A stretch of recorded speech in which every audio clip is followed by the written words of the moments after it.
Hey everyone, thank you so much for joining the Behind Company Lines podcast. Today we have Eric Olden, CEO and co-founder of Strata Identity.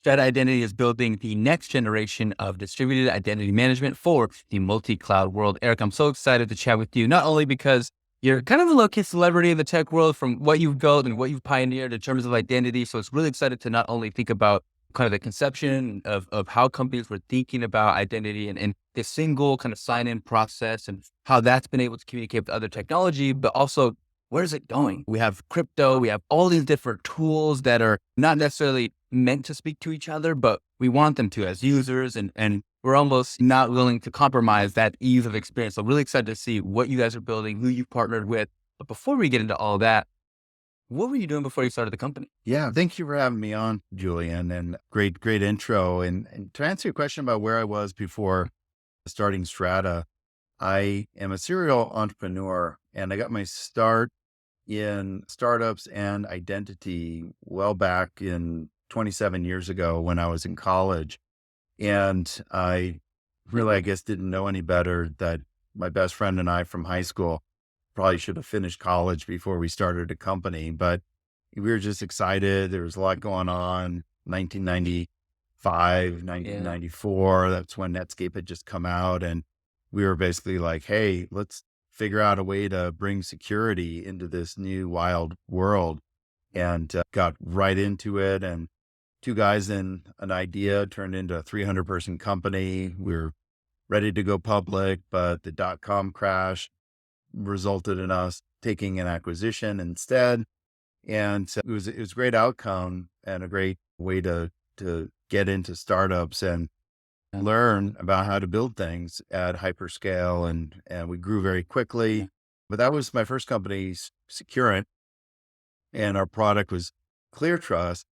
And I was fortunate to work in the early days, co-authoring a standard called SAML and Mhm. security assertion markup language. And that we brought into the public market, made it a public standard, and it's been a huge success. All the clouds use it today, and Yeah. it's what allows people to use their identity in more than one place and do that in a secure way. After that, I took some time off and I got into venture capital, spent some time helping some other companies get off the ground and coincidentally in identity and security. And then when my non-compete went down, I started my second identity company, Symplified, and grew that. And that was a lot of fun. Coincidentally, sold that to RSA as well. So I've sold two of my security Nice. companies to RSA.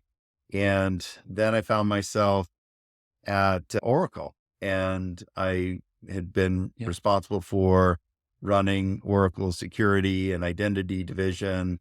And that meant all of the security and identity for the Oracle cloud, for the SaaS applications in the enterprise software.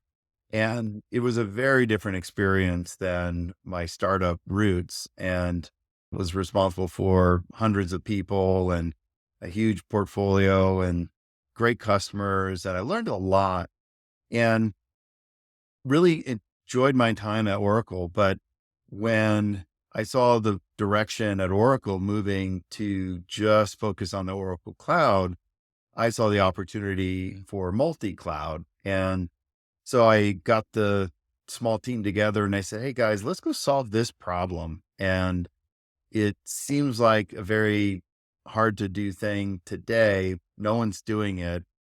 Everyone I talk to thinks I'm crazy for trying it. So that all sounds exactly like the kind of market to go after. So we left Yeah. Oracle and we started Strata, and did that now. We're going into our fourth year in August, and it's been just a thrilling ride. But my whole Yeah. background to net it out, startup, multiple startups, venture capital, acquisitions, exits, big enterprise, and coming back to my startup roots with Strata. Yeah. Yeah. It's so excited to think about kind of at the conception when you were thinking about security, what that meant. Now we think about security as protecting my personal information and for companies who hold some of that information, not to be compromised and all that information be distributed. Is that how you think about security, or we're thinking about security in regards to what are the components for our audience context are important in the security space and the different players, and what are you protecting? How are you protecting it, and why is it important? Yeah. Identity management is a very nuanced niche within security and cyber. And Yeah. it can get really complicated quickly because there's so many different variations. But I like to start with first principles, right? At very core, Mhm. what are we trying to do? And the way I see identity management is real simple. You got to manage the relationship between users and applications and the data that those applications deliver. That's it. The three things to manage the relationship between those three is very, very complicated. And it's a simple thing, Yeah. but it's not simplistic. And what that means is Yeah. you need to always figure out, well, how are we going to manage those three main Mhm. elements? And so when I think about securing that, you find the same patterns we've been using for a couple decades all have a lot of the letter A involved. Yeah. So the four A's, the authentication. Are you who you say you are? Access control. Mhm. Can you get to what you're trying to get to? Authorization. Can you perform an action that you're trying to, like make a wire transfer or settle a trade? Mhm. And audit. And that means being able to, is there a record of what you did? You could argue the Mhm. fifth A is administration, and that's how you manage all of the compliance and the governance of all of those other things. So the 4 or 5A model has been really, really effective throughout all of these generations of technology, starting with the web back in the late 90s, going to software as a service in the mid 2000s, and now where we are in multi-cloud. All of those generations have those 4 5As. And what we're doing now with Strata is applying those five elements to applications that run on different clouds and where your infrastructure runs in different places. So fundamentally comes back to distributed architectures. Yeah. And how are you able to do that with systems that, don't cooperate, don't communicate, are different in languages, maybe even have competing protocols? What allows you the ability to be able to build something that can be used across this multi-cloud kind of ecosystem that we all are familiar with? Well, from an engineering standpoint and a software architecture approach, the key is two things. One, it is an abstraction layer, and the second are standards. So I'll start with the first one. You think about the abstraction layer. When you look at where abstraction layers have worked really well in technology, probably the most successful one Mhm. that people would recognize are VMware and how they Mhm. turn physical machines into virtual machines and run those VMs and later Docker containers and all of that. But you're running these virtualized computers on top of something called a hypervisor. And that allowed you to take your different vendors, maybe your Dell servers and Yeah. your IBM servers and your Sun servers, and say, look, it doesn't matter what hardware I run it on. I just want to focus on those virtual machines. And if I want to run those on a machine that is in my data center, we'll call that a private cloud. If I want to run that compute in a public cloud, then I'd use something like Amazon or Azure or Google. So now you've got an abstraction layer that you can move Mhm. things around. And when you apply that to identity, instead of virtualizing servers, we virtualize identity systems. So that means Yeah. like imagine Okta or Azure Active Directory or Oracle. So all of these different technology that you use to manage identities have been normalized through a new layer of software, which is what we produce Yeah. called identity orchestration. So that allows you to Yeah. separate your applications and run those on whatever identity system that you want to. So that's the abstraction layer. Yeah. Yeah. And describe it. One thing that always comes to mind is the evolution of a lot of technology in the standardization of a lot of things, which is founders building products that aren't necessarily that robust to build anymore, whether it's low code, no code. But within this orchestration, there's all these other APIs and plugins to really create this experience that the user at least is familiar with. There's the standardized service. How have the trends kind of evolved in terms of identity, and how have companies kind of tried to stay up, giving people access to their platforms, whatever, with that level of security? Is it hard? Is it easy? Do you typically have to build a team? What would you do if you didn't have Strata? Well, most of the time without software, you have to do it by hand. And that typically means, depending on how many applications that you're dealing with, you're going to have to hire a big team to manage a whole portfolio of applications.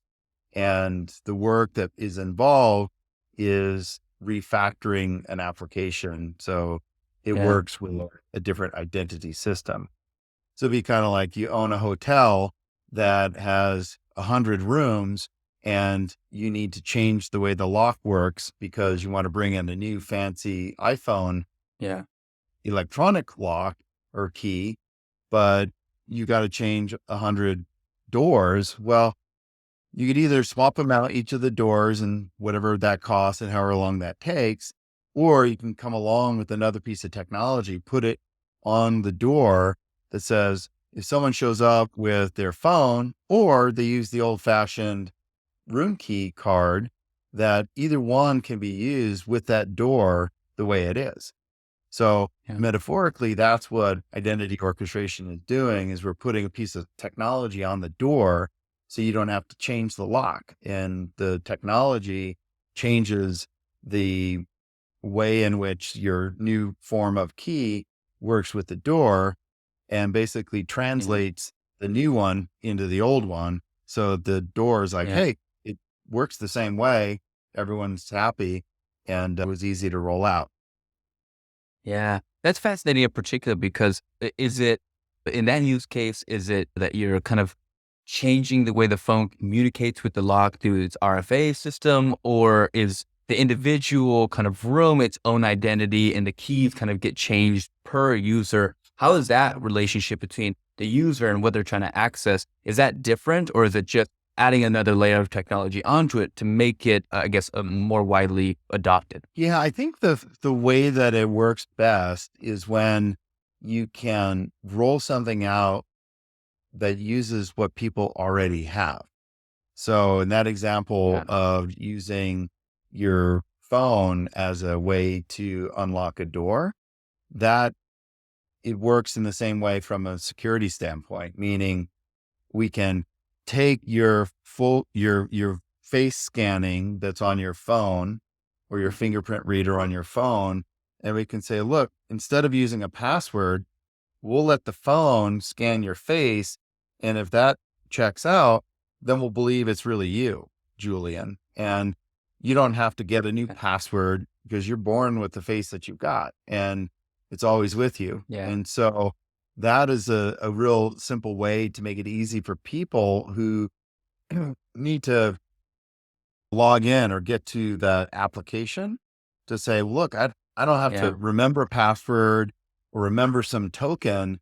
I just put my phone to my face and it'll scan me. And that'll be an even more secure way to get to Yeah. the application. So in that case, Yeah. you made it easier for the end user, but you also made it a lot more secure because you don't have to deal with the password. Yeah. And then on the application side, that's where orchestration can say, hey, the application wasn't written to handle the face scanning. Maybe it's like Mhm. 5 years old. Instead, the orchestration abstraction will take that and then tell the application, we know that the user is who they say they are. So we're Yeah. going to tell you what you need to know, Mr. Application, so that you can treat this user as a secure, trusted user. And so that translation from the face scanning to the application, that's where the magic of orchestration kicks in, where you transform Yeah. one session into another and make the application more secure, the user more secure, while making everything easier across the board. How does that change the experience that, or I guess for companies, how does that change their user experience? And what does that mean from a user's perspective to be able, it's almost like this Web3 concept where you opt in, you opt out using your biometrics. And so I'm interested because that has such a beautiful play with community and jumping from community to community. In a physical space, it's different, but what does that mean for companies who have more physical experiences, but want to give people access? Has that changed kind of the modern experience or how people will interact with places and technology in your mind? Yeah, it has. It's really changed things. And I think there's probably two communities of users that are top of mind. One is a company or organization's workforce and talk about their employees, their contractors, partners. And on the other category, you've got the customers and you're talking about your Hmm. subscribers if you're a media company or your patients if you're a hospital. So workforce and consumer, customer. And modern companies have to manage both of those. And when they're thinking about the user experience with a customer, the bar is really high. I think we've all become accustomed to buying things online, using your phone. And we've all been in that experience where, oh, I want to buy something. Oh, I have to create an account before I can buy something. Well, if that means like 7 or 8 steps to create an account just to buy something, people bail on that. Yeah. I do it all the time. On the Mhm. other hand, if you have that one, create an account with your Google ID or something like that, your Twitter ID, then it's like 2 clicks and you've got everything taken care of. And so I Yeah. think that kind of consumer experience where you really need to cater to that convenience and the ease of use, that's what's happening Mhm. in the consumer market. And it's moving over to the workforce because, sure, when you're talking about your workforce, you're paying them to be employees. And maybe in the past, it was like, all right, you got to use this login authentication token that's on your keychain. Mhm. And it's a hassle if you lose one and all the other kind of overhead. So what's been nice is that the workforce is benefiting from all the advances in the consumer so that they also Mm. can use their phone to scan their face and get into Yeah. the applications that they need to as an employee. So it's been an Yeah. interesting cross pollination between the customer market and the workforce, but it's doing the same thing. Cause at the end of the day, you need to Yeah. authenticate, check access, authorize, and audit, whether you're dealing with your workforce or Yeah. you're dealing with customer. Yeah. It's so fascinating thinking about, like, obviously the initial, I'm sure, value add to companies is allowing people to use their product with ease of signing in and opting in and things like that. But thinking about what Strata Identity is, it's so much beyond that because it affects the individual layer. So how do you think about the other possibilities in terms of building, and what are others kind of surprising or unconventional use cases for Strata Identity that you're particularly excited about, being that it's not just a business problem it can solve, but it's an individual and a human problem in terms of opting into almost everywhere, doing everything. You could do so at a concert. You can do so. It seems like the ability that this technology has for the users, it's just, I mean, it's kind of blue ocean. Like there's so much possibility out there. How do you kind of identify, or I guess managing what you're building now to the possibilities of it, seeing that, I mean, the use cases are just beyond imagination. Yeah, you're right. It's an exciting time to be an identity. I think one recent project that we just a couple weeks ago brought to market at the RSA conference was a collaboration with Strata and EY, the consulting company, Yeah. and Microsoft. And what we did together was bring the verified identity to LinkedIn. And what this means is that from a business standpoint, you can verify that an employee who says on LinkedIn that they work at EY, we've actually cryptographically verified that that's true. And we create in the block ledger a record that, for instance, Eric is an employee at EY, and EY will validate that, in fact, I do work for the company. I don't, but you get the idea. Then there's a record to say to anyone else that's on LinkedIn, when they see, it's almost like a blue check mark that used to happen on Twitter, but it's like being verified on LinkedIn. And that motion creates a lot more trust and authenticity that I represent, that I work at a certain company, that anyone that takes that representation, maybe an employer, can say, yeah, actually, it's almost like a little background check that's put into your online profile. So a year ago, I wasn't thinking that that would be a thing. And here we are, we just brought it to market very quickly. But I think that was an interesting, unanticipated use of identity technology with the convergence of decentralized block ledger and the idea to really bring more confidence and trust into a social network in the form of LinkedIn. So that was pretty fun.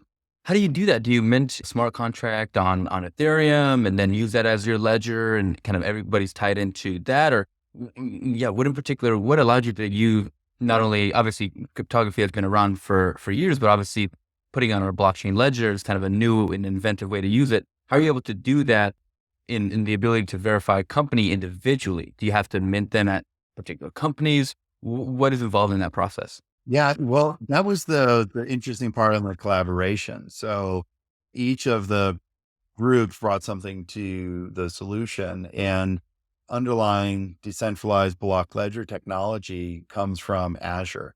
And Microsoft's made a big investment in the Azure cloud so that you can build these Web3 technologies and have all of that complicated crypto and all of that done just in the cloud platform. So that was really powerful. And then the role that Strata plays is we need to when you're getting this validation done, right? The moment of minting the validated ID, then there needs to be a check to say, go to EY in this example, to talk to their database and say, hey, does Eric Olden with this email address work at EY? And the database gives a yes or no. And then to the Strata software, which when we get that, yes, this person is a member of our organization, what Strata does is we wait for that signal. And when that happens, then we write to the other side to say, yep, take this person, Julian, and say that they, in fact, do work with EY.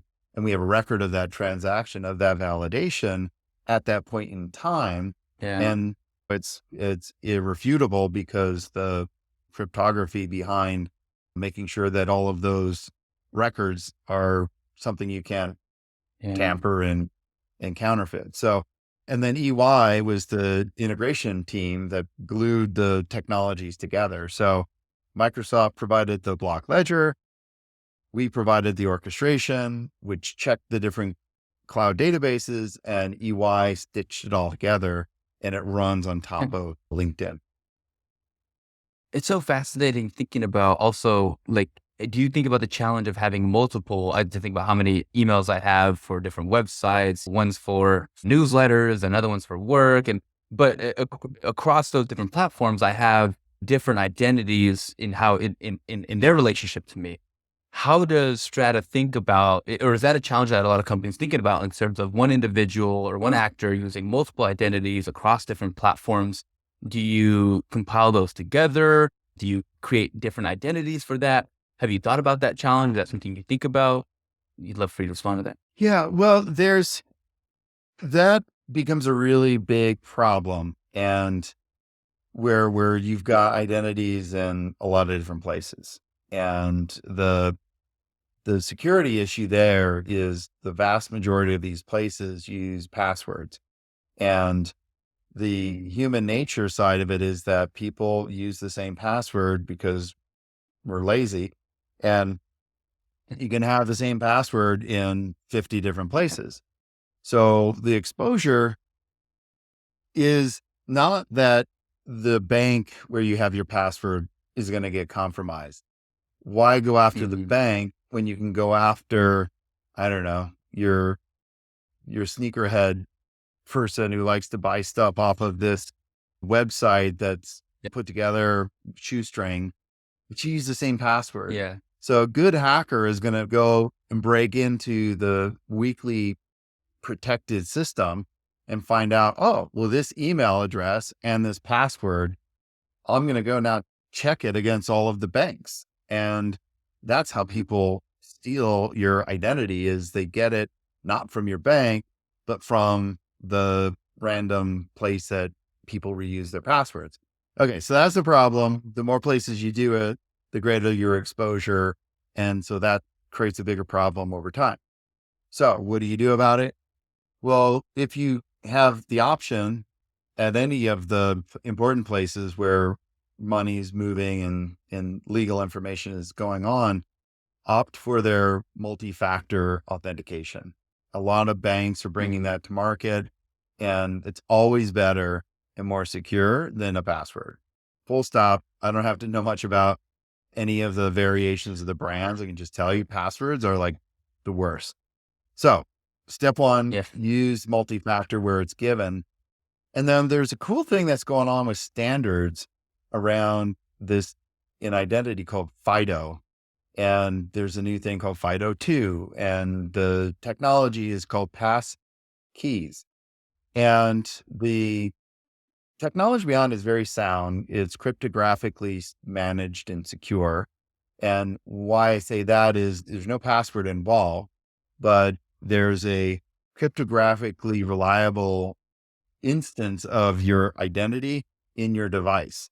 So all of the big platform vendors got together and said, we're going to implement this. So Apple said, we're going to build it into the iPhone, and Google said they're going to build it into Android, and Microsoft said they're going to build it into Windows, and Apple also put it into Mac. So what does all that mean? It means that you can connect your face scan with your digital identity in the form of a passkey that's on your phone. And when you go to a website or something else that says, hey, you can use your passkey here, then you can use that as a bring your own multi-factor authentication. Yeah. So it's a really cool way to put the power in people's hands and say, look, you want to bring better security than a password? Use passkeys. It's free. And then you can use it at all the places that accept passkeys, which is becoming more and more every day because it's a standard. Yeah. And the bank can say, look, we'll support FIDO too. We don't care if you use Apple's or Microsoft's or Google. They're all conform to the same standard. So it makes it really easy for the banks and others to accept it. So that's what's new. It's coming out, and it's definitely worth checking out. Pretty cool. Thinking about switching gears here, thinking about whether it's external or internal, what are some of the biggest risks that you think the company faces today? Risk is something that we live in a world that you can't get away from risk. And so we're always thinking about not whether or not it's secure, but whether or not we can manage the risk related to that.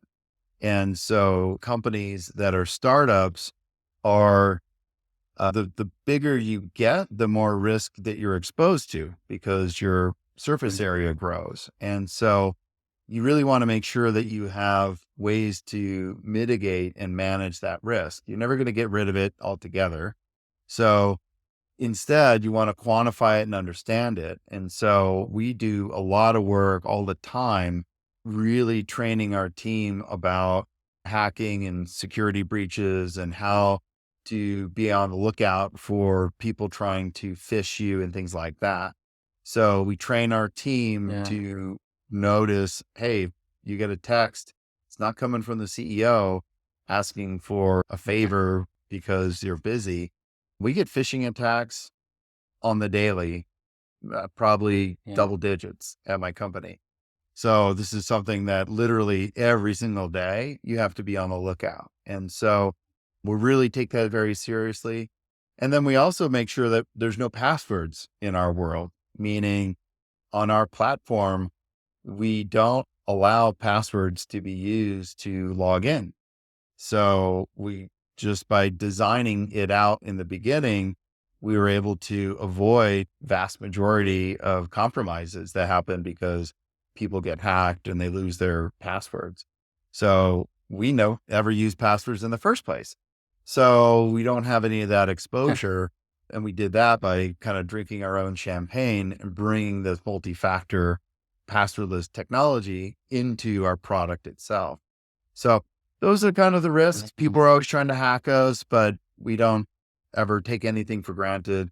Always be vigilant, always be on the Yeah. lookout, always be paying attention and designing things so that your security as a first principle doesn't get out of sight. Yeah.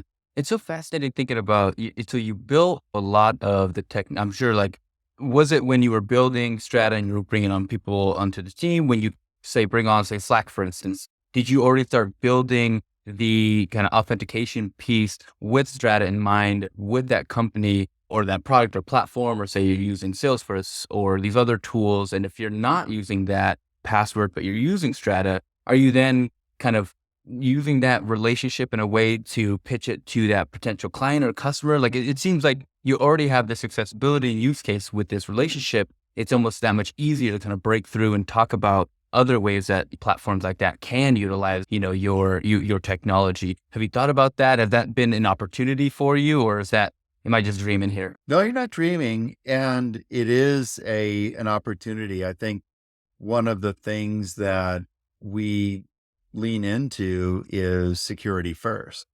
And when customers of Strata, they see the mentality, they see the discipline, they see the investment that we make and all of our experience Yeah. having done this, like collectively, the executive team has over 200 years of experience. So in security, in cyber. So we're the teams that have built all of the security products, not all of them, but a large number of the most popular products from Oracle, from RSA, from Salesforce, from you name it, Ping, Identity, Auth0, and Okta, right? So we've taken all of that experience and put it into this software platform that we built. And it comes through when our customers bring us through a compliance process and they ask 100 questions on, hey, show us how you do this and show us how you protect against that. And we have it all documented and it's all there for them to see. And that's usually one of the fastest things for us to build through is the ability to prove that we do things the right way. And so I think that's been we've turned something that would have been a barrier into a accelerator, right? And so instead of Yeah. doing, oh, we've got to explain all of this, we productize it and say, yep, here's how it works. Here's how it is, free for the world to see. So makes people feel a lot more confident. Yeah, it's a brilliant idea, and it's such a seems like an easy entry into a lot of opportunities or clients or partnerships in a way that you kind of show its value already. And I love asking founders this question because it's such a unique way you kind of, like you said, you turn, say, a problem or barrier into an opportunity in a conversation. I like this next section. I call it my founder FAQ. So I want to hit you with some rapid fire questions, and I want to see what you got for me. So real quick, I always like to open it up with an easy one. What's particularly hard about your job day to day? Hard thing about my job day to day is that we're creating a new market. And so we have to do a lot of heavy lifting just to have people understand what we're doing. Different than, say, adding a new feature or bell or whistle to something that people are familiar with. Mhm. So we spend a lot of our time evangelizing hey, multi-cloud is different than the past. So when you get to that point, this is where our kind of software is going to help you. So a lot of evangelism in these Yeah. early markets. Yeah. What are the different tactics in being like an evangelist founder versus someone who may be a founder of a commodity or a founder of a platform that has a competition, so they don't have to necessarily build up a story as much. But how is the philosophy and the tactics different from, say, a product that already has strong product market fit? It's like got a big total addressable market, all the buzzwords you hear when you're thinking about scaling business. But the evangelist founder has just a lot in front of them in terms of the education component. How is your philosophy different? How are the strategies that you deploy different being an evangelist founder? Yeah, it's very different than other models where you're doing an incremental thing or you're building into something that people know. And the advice that I would give is to spend the very beginning really obsessing about the customer problem, and don't write software, don't write marketing, just really find out how to interview the market about the problem that you want to solve. And at Strata, we spent over a year and a half doing that. And that meant interviewing dozens of companies and asking them, what is your top priority that isn't getting done? And having a really open-ended conversation where you're not biasing what they're saying based on what you want them to say. And that's really hard because Right. oftentimes founders, you're like, Yeah. oh, I'm going to build this thing. So why don't I go ask people if they want to buy that thing? Sounds like it's the same thing, but it's totally different, because what happens is the bias that they say what they think that you want them to say. And so they don't want to say your baby's ugly. So they'll tell you, oh yeah, that's a great product. I would definitely buy that. And Yeah. then you go down, you build that, and you go back to them and say, well, I built it. Can I have your order? And you go, well, it's Yeah. actually not an important thing for me. I've got to buy 10 other things before I can even look at that. So why don't you come back later, Yeah. because you're number 12 on the list. If you're not number 1, 2, or 3 on their list, don't build that product. Don't start that company, Yeah. because it's very, very hard to get onto someone's priority list. You can't make someone's Yeah. priority. You need to fit into that. And so I think Yeah. that's probably the evangelist kind of market making approach, is to really be a reflection of what people are saying is their Yeah. top 1, 2, or 3 priority. And then once you start to focus on a market, the next content that you produce isn't about your product, it's about the problem. Mhm. And so in Strata's case, I wrote probably 7 white papers, all about the problem of multi-cloud, all about the problem of identity, all the problems of modernization and authentication and all of these things. And I was creating this corpus of thought leadership, and you put those PDFs out, put them on your website, because you will need the search engine optimization to kick in, right? So the sooner you Sure. plant that Yeah. content, the sooner you're going to have an index and relevance. What are we doing this for? Because what we need to do is know, when someone searches that we don't know, they go onto Google and they search, how do I solve identity for multi-cloud? At that point, Google is going to say, ah, I came across this content written by this person, and I'm going to give you a link to that. Yeah. And the more that people start to go to that content, that starts to build more and more credibility. So all of this stuff takes a long time, and you need to be very humble, because you don't want to talk about you or the company or your solution, because people aren't searching for that. They don't search for something Yeah. they search for that exists. They search for the answer to their problem. So it's kind of taking a long way in a certain sense, but Yeah. that's the only way to go. And when you do that Yeah. the right way, then all of a sudden, if you're lucky and your problem becomes a market, then you've got all of the Mm. track record that puts you into that high ranking on the search results. And that's matters for enterprise company, not just like consumer companies that care about Google rankings. So sorry, that's a long answer, but it's unconventional. And I think that's No. the Yeah. Yeah. Yeah. And thinking about, obviously, that was great advice for other founders. What's something in particular that you're better at now as a founder that you wish you were better at earlier on? Anything kind of come to mind? I think one of the things that now I've been a venture backed CEO 3 times. One of the things that I have is a recognition that you need to make decisions based on very limited information. And it's better to acknowledge that you don't have enough information to make a data driven decision than to extrapolate from a tiny bit of data to think, oh, I'm convinced based on these 2 data points that I'm right. And consequently, I've been more deliberate about managing expectations about decisions that I need to make that require a lot of data. I try and put those off for as long as I can as I get as much data around that as I can. So I have a Yeah. thing I like to say. I think Voltaire was the first to say it, but don't make perfect the enemy of good. And so what I mean by that is, yeah, you may not sell to everybody that you talk to, but it's better to talk to more people than just the ones that buy from you because you get better data. And it's the data set that you need in order to make an informed decision or a forecast. And so really saying, look, I don't want to make a forecast if I don't have confidence in the data. And don't say I can't give a forecast.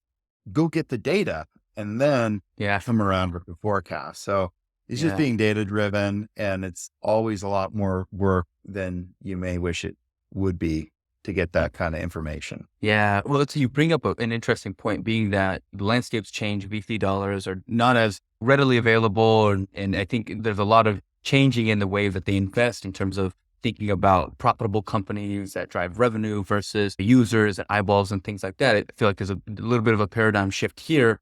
So for those founders out there, what can they be doing to create a better narrative, a better product, or even just a better case for a company or for a venture group to invest in that founder, being that the landscape has completely changed? And I think from what I've seen is there's a big incentive to be a mature company with strong operating principles so that you can kind of not only, even if you're not growing hand over fist month over month, you can at least track what that progress is.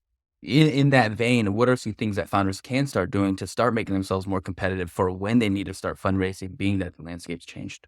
Yeah, I think the thing that's really changed in funding, it's all cyclical, right? So it's in constant change. And the thing that has changed specifically in probably the last 12 months has been a shift from the priority on startups to grow at any cost. And now it's to extend runway as long as you can. And so it's you're lucky if you can make that pivot in strategy before you're in one of those rounds, right? And so Hmm. you can come up with an operating plan that you could be successful with and that fits the climate that you're going into. I'll be Yeah. specific. In the end of 2021, right? So the fourth quarter of Mm. 2021, people couldn't get enough of startups and the valuations were astronomical.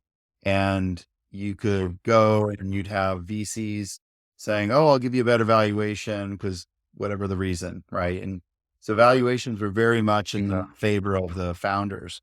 And that shifted very materially within 6 months. So by the second quarter of April is when I saw it, April of 2022, the conversation had snapped all the way in the other direction where it was, hey, Yeah. the world has changed. The public equity markets are recorrecting, and therefore valuations are a fraction of what they were 3 months earlier.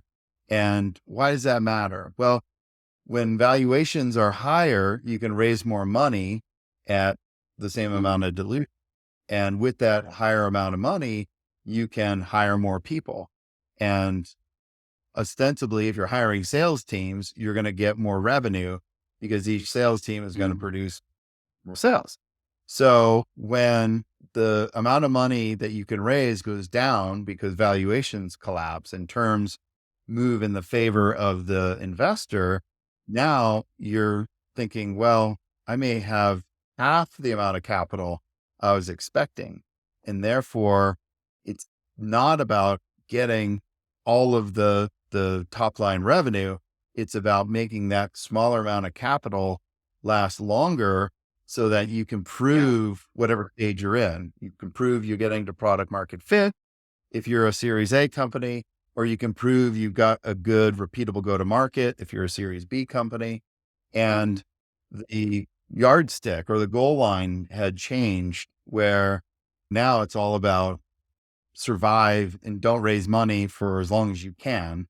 So that I think is the kind of thing that I keep my eye on all the time. I'm always watching the burn rate, and we basically have said, look, we're not going to hire our way into growth. We're going to execute our way into growth. And so instead of hiring headcount, we get a focus on productivity. So the sales teams are all expected to hit their quota. And in our case, fortunately, that's gone really well. But that's a market different plan than if we had gone out to fund in the end of 2021. We had a very different playbook. So being really responsive to the market conditions, I think is what will separate companies from those who need to do layoffs from those who didn't hire too many people in the first place. And you can hit equilibrium one on either way, but it's easier if you don't have to lay people off because that's very disruptive and no one wants to go through that. So being really adept at reading those signals and adjusting your hiring plan and your capital, I think that's the balance that entrepreneurs need to focus on right now. I do anyways. Yeah. I know we're coming to the close of the episode, so I always like to ask this question because I love how founders extract knowledge out of anything that they ingest, whether it's early in your career or now. What books or people have influenced you the most today? Books or people? Yeah, I think in terms of books, there are a couple. I was just talking to my daughter this morning, and we were talking about two different books. And one is a book called Siddhartha by Hermann Hesse. And it's kind of an explanation of the story of Buddhism, basically, but in a very accessible way. And that framed a lot of my outlook on life. And my daughter, she's 16, and she was asking, what's an important book to read? And I was telling her that I think would be a really foundational one.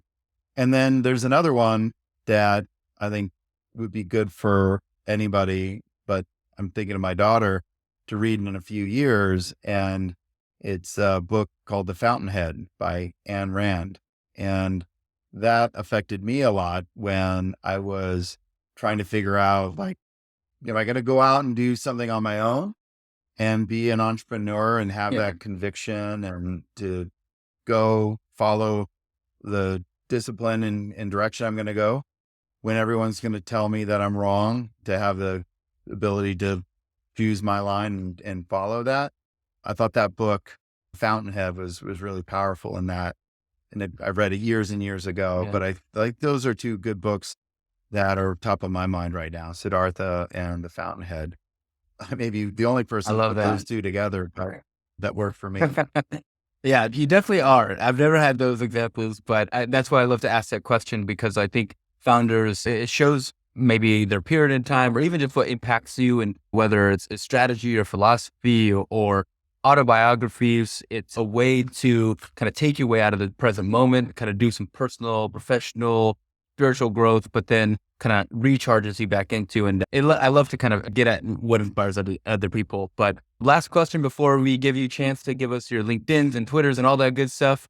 Is there any question I didn't ask you that I should have? Is there anything that we didn't talk about that I should have brought up? Anything at all that we left on the table here today, Eric? I think you covered a lot of all of the brass tacks and ways and inspiration to become an entrepreneur.